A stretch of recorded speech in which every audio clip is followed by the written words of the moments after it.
Welcome back. Whether or not you have limited the ability for individuals to start chatting until they have been a member for some time, you can interact with them by chat as the group owner. You can go to the Members tab. You will see that Skool will give you a chat suggestion. You can click on the chat suggestion bubble, and you can write your message into the individual. In that message, you can add in an attachment, an emoji, and you can add in a GIF.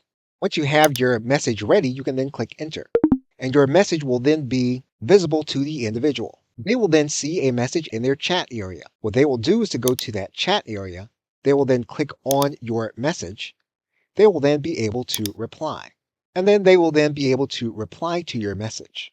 And you will see the reply here in this area. So you will be able to contact the individuals in your community as well as to direct message them as you maintain the community. Okay, so with that, thanks, and I will see you in another video.